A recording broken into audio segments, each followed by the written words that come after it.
फरमाते हैं कि मैं ना मजदूर लेने गया, बगदाद के चौक में मजदूर बैठे होते थे, तो मेरी उन मजदूरों में से ना एक नौजवान बच्चे पे नजर पड़ी।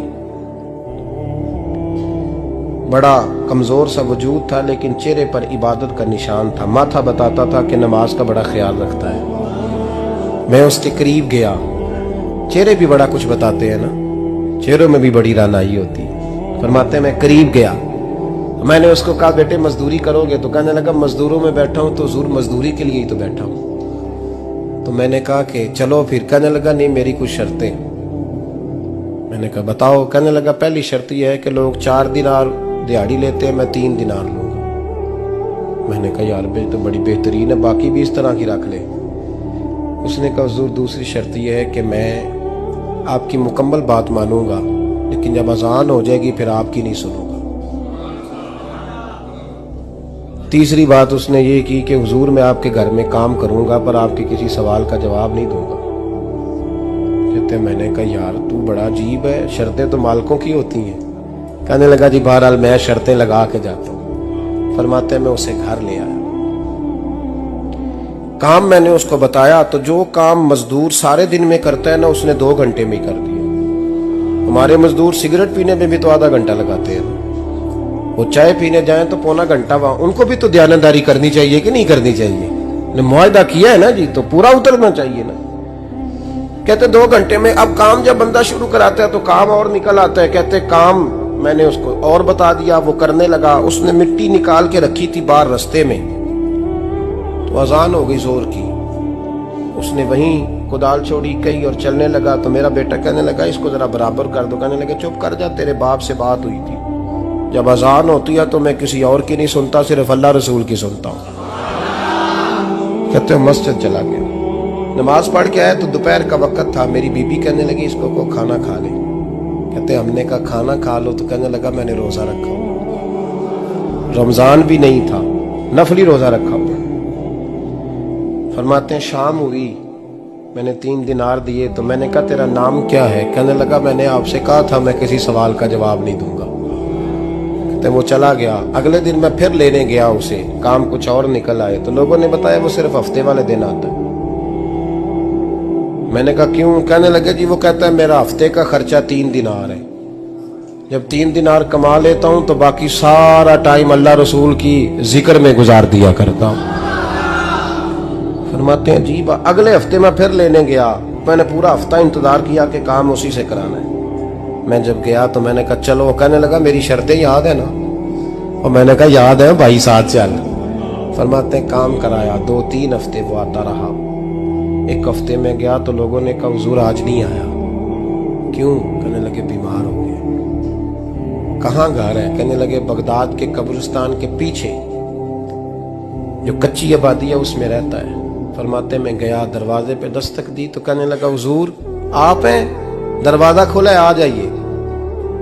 फरमाते मैं अंदर गया तो मैंने कहा तुम्हें कैसे पता चला मैं आया हूं? कहने लगा हुजूर अल्लाह वाले हो, आप नहीं आना था, वरना अमीर तो गरीबों का पता लेने कोई नहीं आते। कहते मैं करीब गया तो कहने लगा मैं आपका इंतजार कर रहा था, तेज बुखार है, तप रहा। जेब से कुछ पैसे निकाले, कहने लगा ये पैसे रखने। एक अंगूठी निकाली,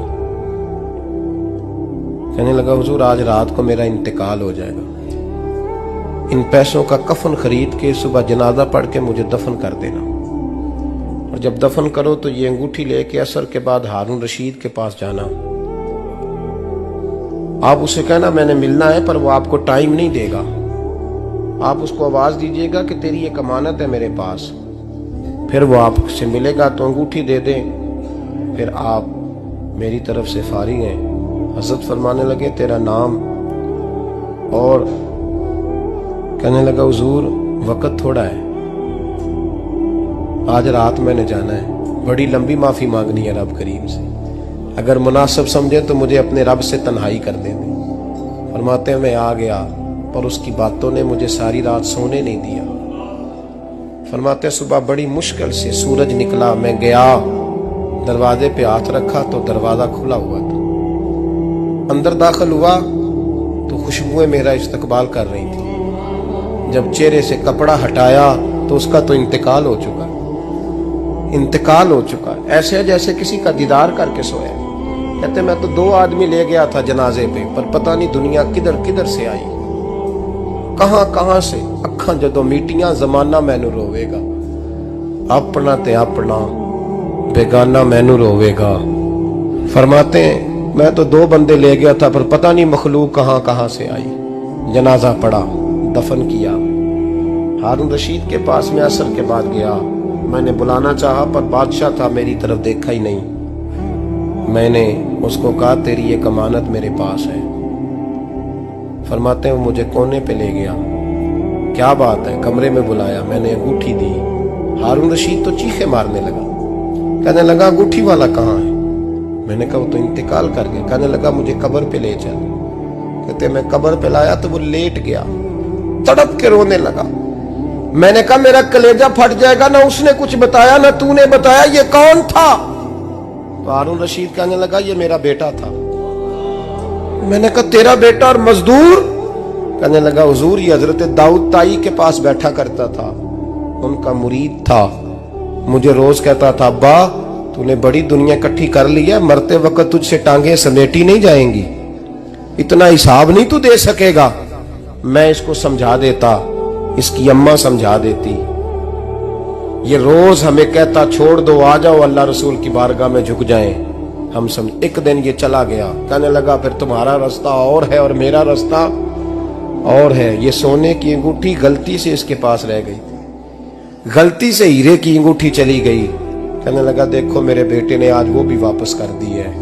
फिर तड़प के कहने लगा हारून रशीद था तो ये मेरा बेटा, पर मेरा मुर्शद निकला, मेरा पीर निकला। भाई जिंदगी तो बड़ी थोड़ी है ना।